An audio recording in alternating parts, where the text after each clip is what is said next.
नमस्कार, मैं हूं आकांक्षा और आप देख रहे हैं IBC 24 मध्य प्रदेश से जुड़े हमारे खास बुलेटिन मेरा मध्य प्रदेश में आप सभी का स्वागत है। शुरुआत करेंगे इस बुलेटिन की और आपको जानकारी देंगे मध्य प्रदेश के कोरोना अपडेट की। तो मध्य प्रदेश में कोरोना के केस लगातार बढ़ते जा रहे हैं। आज के मीडिया बुलेटिन के अनुसार 24 घंटे में प्रदेश में 270 नए मरीज सामने आए हैं और अब कुल केस 5000 के पार हो गए हैं। अब तक कुल पॉजिटिव की संख्या 5735 हो गई है। वहीं राहत की बात यह है कि 2733 लोग अब तक ठीक भी हुए हैं और कुल एक्टिव कोरोना मरीजों की संख्या 2735 तक जा पहुंची है। प्रदेश में 267 लोगों ने वायरस से जान गंवाई है। सबसे ज्यादा मरीज इंदौर में हैं। आज भी 78 नए कोरोना मरीजों को मिलाकर कुल 2715 तक यह आंकड़ा पहुंच गया है। इंदौर में आज भी 2 लोगों की कोरोना से मौत हुई है। कुल 105 लोगों की अब तक इंदौर में मौत हुई है कोरोना के चलते। प्रदेश में दूसरा नंबर राजधानी भोपाल का है, जहां 1088 कुल पॉजिटिव हैं, जिनमें से 670 लोग पूरी तरह से ठीक हो गए हैं, उन्हें डिस्चार्ज कर दिया गया है। आज 6 साल की बच्ची समेत 38 लोग 24 घंटे में डिस्चार्ज हुए। वहीं भोपाल में 40 लोगों ने अब तक जान भी गंवाई है। उज्जैन में भी आंकड़े बढ़ रहे हैं। 420 कुल मरीज हो गए हैं, जिनमें से 50 लोगों की मौत हुई है। बुरहानपुर में 194, खंडवा में 186 और जबलपुर में 184 केस अब तक सामने आ चुके हैं।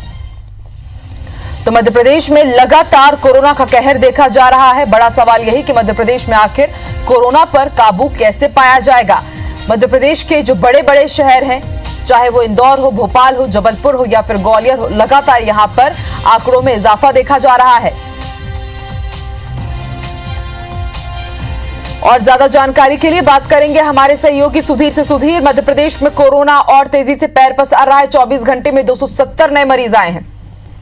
देखिए, निश्चित तौर पर सरकार भले ही ये दावा करे कि आने वाले समय में जो संक्रमण की जो संख्या है उसमें कमी आ सकती है, पर लेकिन आज के जो आंकड़े वो निश्चित तौर पर चिंताजनक सरकार की हो सकते हैं। 270 नए मरीज जो है वो कोरोना के पॉजिटिव मध्य प्रदेश के अंदर पाए गए हैं। अगर बात की जाए तो कुल मिलाकर 5700 का आंकड़ा जो है मध्य प्रदेश के अंदर पार किया गया है, जिसमें अब तक कुल मिलाकर 267 मौतें कोरोना के चलते मध्य प्रदेश के अंदर हुई है। हालांकि सरकार का दावा है कि पिछले दिनों जो प्रवासी मजदूर मध्य प्रदेश के अंदर आए थे, उनके चलते इस आंकड़े में बढ़ोतरी हुई है और आने वाले समय में सुधार जो है इन आंकड़ों में देखने को मिलेगा। शुक्रिया सुधीर पूरी जानकारी के लिए।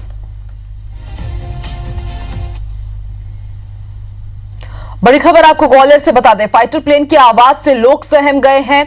पूरे शहर और ग्रामीण एरिया में तेज धमाके की आवाज आई है। प्लेन के एक्सरसाइज करने के दौरान यह आवाज सुनी गई है। फाइटर प्लेन में साउंड बैरियर टूटने से आवाज आई है। तो बड़ी खबर हम आपको बता रहे हैं, ग्वालियर से बड़ी खबर है ये। पूरे शहर और ग्रामीण इलाके में फाइटर प्लेन की तेज धमाके की आवाज आई है और उसके बाद अब लोगों में डर देखा जा रहा है। प्लेन की एक्सरसाइज की जा रही थी और उसी दौरान ये तेज आवाज आई। बताया जा रहा है फाइटर प्लेन में जो साउंड बैरियर होता है वो टूट गया और उसके बाद ये जोरदार आवाज महसूस की गई ग्वालियर में।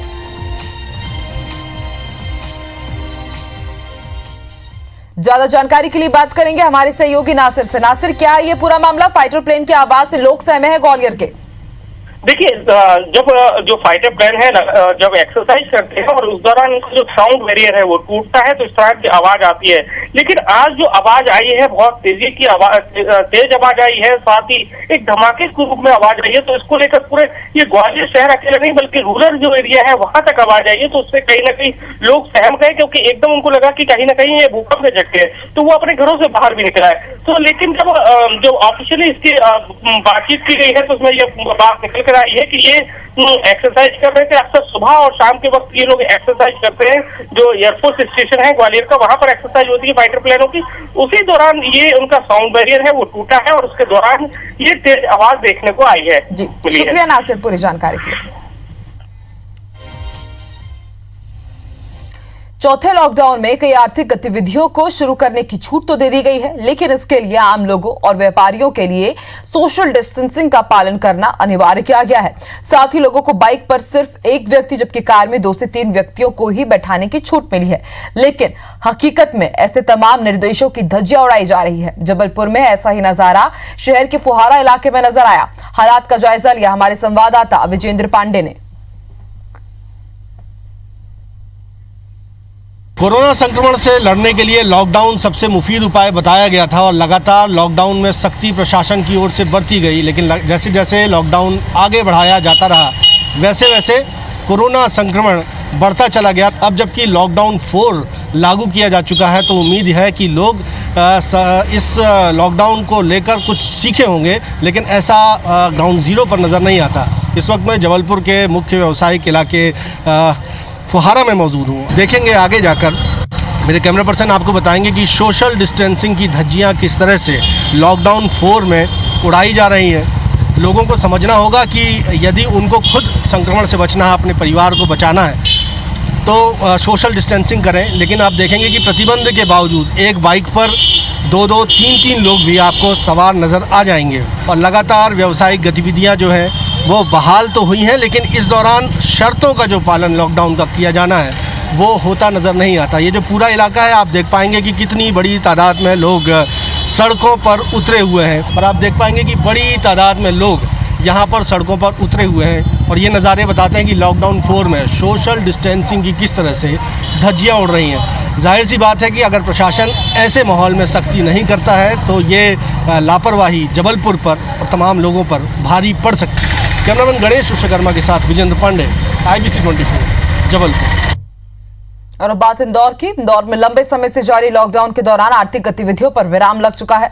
अब जिला प्रशासन ने शहर के 29 राजस्व गांव और अन्य ग्रामीण इलाकों में उद्योगों के संचालन की अनुमति दे दी है और इसके चलते पुलिस प्रशासन ने सुरक्षा व्यवस्था के इंतजाम भी किए हैं।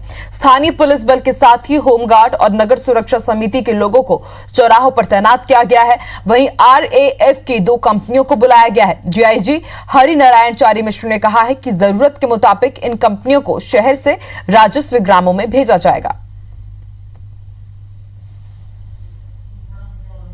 किसी भी तरह की कोई आपराधिक गतिविधि न बढ़े, इसके कारण ध्यान में रखते हुए पुलिस ने अपनी भूमिका को बढ़ाया है और इस हेतु 2 RF की कंपनियां भी यहां मिली हैं। इन कंपनियों में जो पुलिस के जो पूरे पहले से बल है, यानी कि जो जिला बल है, कुछ होमगार्ड्स के जवान हैं, जहां जो SF की कंपनियां हैं, रक्षा समिति के सदस्य उसको मदद कर रहे हैं। इसके अलावा ये RF की कंपनियां हैं। हालांकि इनको फिर रिजर्व में रखा गया है, लेकिन जरूरत पड़ने पर इनको अलग अलग क्षेत्रों में तैनात किया जाएगा। मध्य प्रदेश सरकार के निर्देश के बाद भी ग्वालियर में शराब दुकानें नहीं खुली। शराब कारोबारियों की मांग है कि कोरोना के कारण जो 26% एक्साइज ड्यूटी बढ़ाई गई है उस पर छूट दी जाए। इसको लेकर कारोबारियों ने गृह मंत्री नरोत्तम मिश्रा से मुलाकात भी की थी, लेकिन उसके बाद भी ग्वालियर समेत कई जिलों में शराब की दुकानें नहीं खुली। बता दें कि शराब कारोबारी की याचिका पर हाईकोर्ट ने सरकार को प्रदेश भर की शराब दुकानों की स्थिति की 27 मई तक जानकारी पेश करने को कहा है।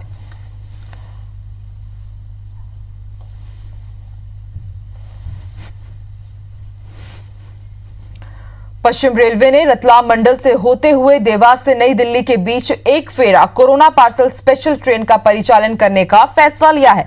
इस ट्रेन के माध्यम से कोई भी इच्छुक व्यक्ति अपना सामान नई दिल्ली भेज सकेंगे। ट्रेन में कृषि उपज, दवाइयों और दूध को मुख्य रूप से शामिल किया गया है।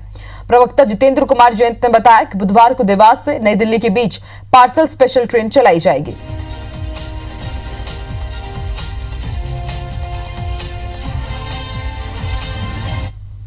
सभी को खाद्य पदार्थ मिले और कहीं भी किसी भी क्षेत्र में खाद्य पदार्थ की किसी तरह से कोई कमी ना हो, इसलिए रेल प्रशासन ने ये बहुत बड़ा निर्णय लिया है जिससे कि लोगों को खान पान टाइम से मुहैया हो सके। पूर्व सांसद प्रेमचंद गुड्डू ने बीजेपी को नोटिस का जवाब भेज दिया है, जिसमें उन्होंने कहा कि उन्होंने 9 फरवरी को ही बीजेपी से इस्तीफा दे दिया था। पत्र में उन्होंने ज्योतिरादित्य सिंधिया और तुलसी सिलावट पर भी आरोप लगाए हैं। इस पर प्रदेश बीजेपी का कहना है कि उनका इस्तीफा आज तक नहीं मिला है। इसके बाद प्रेमचंद गुड्डू की कांग्रेस में वापसी तय मानी जा रही है। हफ्ते भर में गुड्डू बीजेपी छोड़ फिर कांग्रेस की औपचारिक सदस्यता ले सकते हैं। उनके साथ बीजेपी के 7 से 8 प्रदेश पदाधिकारी भी कांग्रेस का दामन थाम सकते हैं। मंगलवार को बीजेपी की ओर से गुड्डू को कारण बताओ नोटिस जारी किया गया था। बीजेपी ने कहा कि सोशल मीडिया और दूसरे माध्यमों से पार्टी विरोधी बयानबाजी के लिए गुड्डू को नोटिस जारी कर 7 दिन में जवाब देने के लिए कहा गया है, वरना गुड्डू पर अनुशासनात्मक कार्रवाई की जाएगी।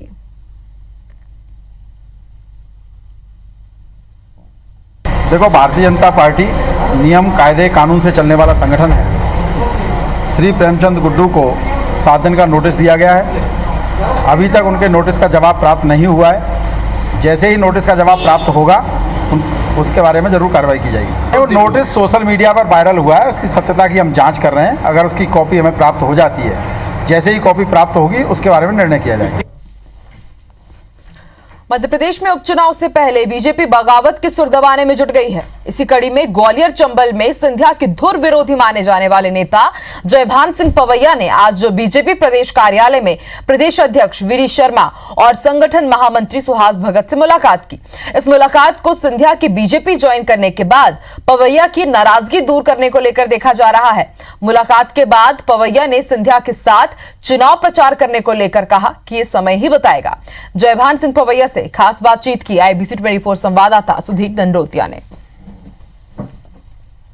मैं पहले ही कह चुका हूं कि निश्चित रूप से हृदय परिवर्तन हुआ होगा तब इतना बड़ा फैसला लोग करते हैं, और अगर विचार परिवर्तन हुआ है और वह हिंदुत्व की पताका थामने के लिए आए हैं तो हमारे परिवार के हिस्सा बन जाते हैं। प्रवृत्ति के लिए भारतीय जनता पार्टी जैसे संगठन में कोई स्थान होता ही नहीं है, और इसलिए जो भी आए हैं वो अपना ये मन मानस बनाकर आए होंगे कि भारतीय जनता पार्टी कार्यकर्ताओं की पार्टी है, नेताओं की पार्टी नहीं है। मध्य प्रदेश में सत्ता के बदलने के बाद अब बीजेपी सरकार ने उन पूर्व मंत्रियों के खिलाफ एक्शन लेना शुरू कर दिया है जिन्होंने सत्ता जाने के बाद भी सरकारी बंगले खाली नहीं किए हैं। उनसे बंगला खाली कराया जा रहा है। आज संपदा विभाग की टीम पूर्व वित्त मंत्री तरुण भनोत के बंगले पहुंची और बंगले को सील कर दिया गया। गृह विभाग कई पूर्व मंत्रियों को सरकारी बंगला खाली करने का नोटिस पहले ही थमा चुका था। 13 मई को पूर्व कैबिनेट मंत्री ओमकार मरकाम को भी नोटिस भेजा गया था। 14 मई को बेदखली का आदेश जारी कर दिया गया। इस पर भड़के ओमकार मरकाम ने शिवराज सरकार पर बंगला खाली कराने के नाम पर कोरोना पॉजिटिव बनाने की साजिश रचने का आरोप लगाया है। साथ ही कहा कि भोपाल रेड जोन में है, फिर भी सरकार बंगला खाली कराने के लिए उतारू है। ये नाजायज कार्रवाई है।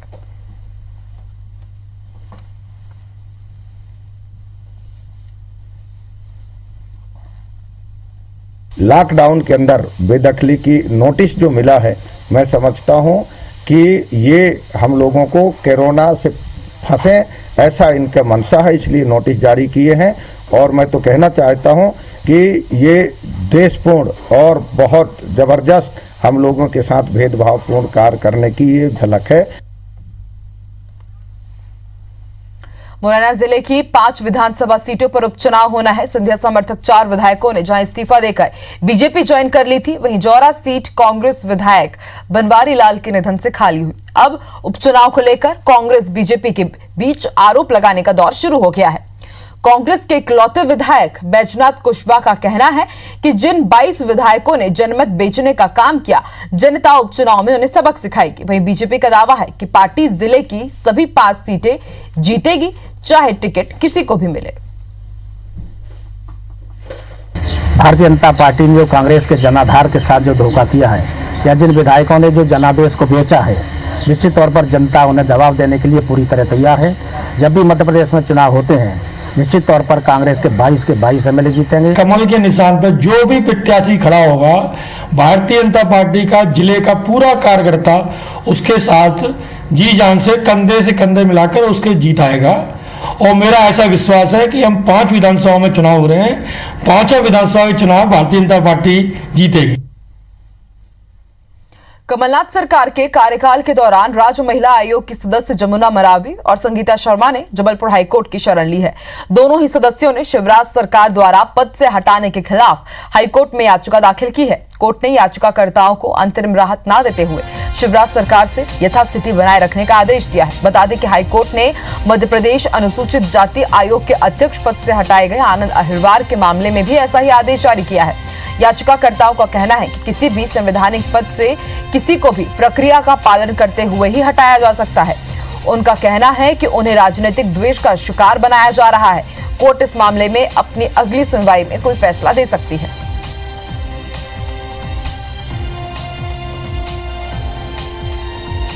शर्मा जी केस है, वो संवैधानिक नियुक्तियां जो सरकार द्वारा की गई थी, उनमें जो कानूनी उपबंध है उनका पालन नहीं किया गया। जो राज्य महिला आयोग अधिनियम 1995 है, उसकी धारा 4 में साफ साफ लिखा हुआ है कि किन प्रावधानों के तहत ही किसी सदस्य या अध्यक्ष का निष्कासन हो सकता है। उन प्रावधानों को बगैर पालन किए हुए इन सदस्यों को निकाला गया था, जिसपे आज माननीय उच्च न्यायालय ने यथास्थिति के आदेश दिए। चलिए अब हम आपको बता देते हैं कि मध्य प्रदेश में कोरोना आंकड़ा आखिर कहां तक पहुंच गया है कोरोना मीटर के जरिए। पूरी दुनिया की सबसे पहले बात कर लेते हैं। 50 लाख के पार कोरोना मरीजों का आंकड़ा पहुंच गया है। हालांकि रिकवरी रेट भी अच्छी है। 19 लाख से ज्यादा लोग ठीक भी हुए हैं। वहीं मौत का आंकड़ा 32,000 के पार पहुंच गया है। माफ कीजिएगा, 3 लाख के पार पहुंच गया है। 3,25,509 लोग अब तक की डेथ रिपोर्ट की गई है। भारत की अगर बात की जाए तो 1 लाख के पार हो चुका है ये आंकड़ा। 43,000 लोग ठीक भी हुए हैं। वहीं मौत का आंकड़ा 3,318 तक पहुंच गया है। मध्य प्रदेश की अगर बात की जाए तो 5,735 अब तक मामले सामने आए। 2,733 लोग ठीक हो चुके हैं। वहीं मौत का आंकड़ा 267 तक जा पहुंचा है। छत्तीसगढ़ अब तक 115 मरीज सामने आए। 59 लोग ठीक हो चुके हैं। अभी 56 एक्टिव केस है छत्तीसगढ़ में। अब हम आपको मध्य प्रदेश के 2 गेहूं उपार्जन केंद्रों की तस्वीरें दिखा रहे हैं, जिसमें आप देख सकते हैं कि किसानों को भारी तकलीफों का सामना करना पड़ रहा है। आगर मालवा जिले के झलारा गेहूं उपार्जन केंद्र पर किसानों ने 5 दिन बाद भी उपज न तौले जाने पर हंगामा कर दिया और इंदौर कोटा मार्ग पर बड़ी संख्या में ट्रैक्टर खड़े करते हुए चक्का जाम कर दिया। वहीं गुना के बमोरी गेहूं उपार्जन केंद्र पर एक किसान ने जमकर हंगामा किया। 3 दिन बाद भी उसकी उपज रखी हुई थी, केंद्र में उसे तौला ही नहीं गया, जिसके बाद उसने जमकर हंगामा किया। पुलिस ने आकर युवक को समझाइश दी, लेकिन वो नहीं माना। फिर उसके बाद पुलिस उसे थाना ले गई। कई किसानों ने इस बात को लेकर हंगामा किया और चक्का जाम कर दिया और सक्षम अधिकारी के आने के बाद चक्का जाम खोलने की बात कही गई। कलेक्टर के आश्वासन के बाद मामला शांत हुआ।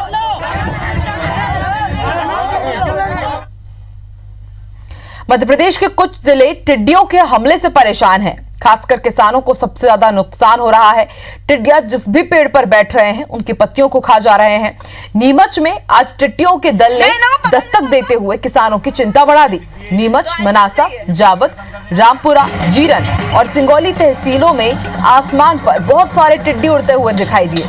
किसानों ने थाली और ढोल नगाड़े बजाकर उन्हें भगाने की कोशिश भी की। वहीं शाजापुर के आसमान पर भी लगभग 2 घंटे तक टिड्डियों का दल उड़ान भरता हुआ नजर आया।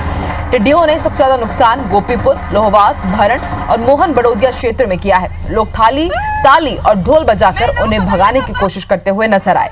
कुछ ने तो फायर ब्रिगेड बुलाकर इन्हें भगाने का भी प्रयास किया।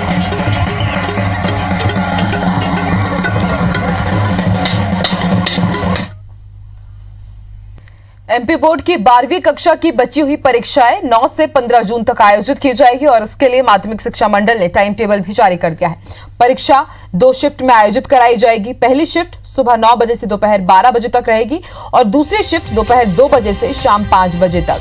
परीक्षाओं को लेकर सभी प्राचार्यों को निर्देशित किया गया है कि वो छात्रों को परीक्षा की जानकारी दे दें। वहीं परीक्षा का टाइम टेबल माध्यमिक शिक्षा मंडल की वेबसाइट पर भी देखा जा सकता है। बता दें कि कोरोना संक्रमण को देखते हुए 20 मार्च से 30 मार्च तक आयोजित होने वाली समस्त परीक्षाओं को स्थगित कर दिया गया था।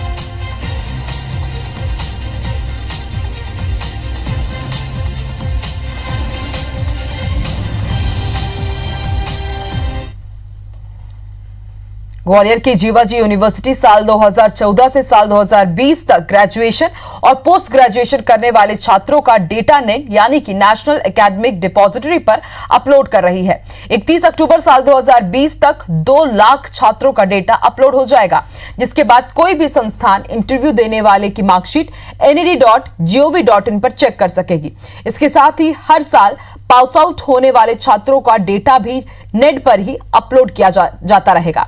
बता दें कि फर्जी मार्कशीट चेक करने और युवाओं को रोजगार के लिए केंद्र सरकार ने साल 2019 में नेशनल एकेडमिक डिपॉजिटरी डेवलप किया था।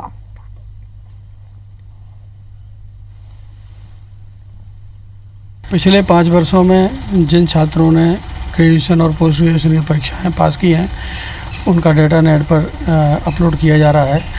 उससे जब भी कोई विद्यार्थी इंटरव्यू देने जाता है या किसी परीक्षा में सम्मिलित होने जाता है तो उसको आसानी से उसका डाटा उपलब्ध हो जाएगा। मार्कशीट आदि खो जाने पर भी वो तत्काल उसकी डेटा से प्राप्त कर ली जाएंगी तथा उसको परेशानी का सामना नहीं करना पड़ेगा। और इसी के साथ इस बुलेटिन में इतना ही। आप देखते रहिए IBC 24। नमस्कार।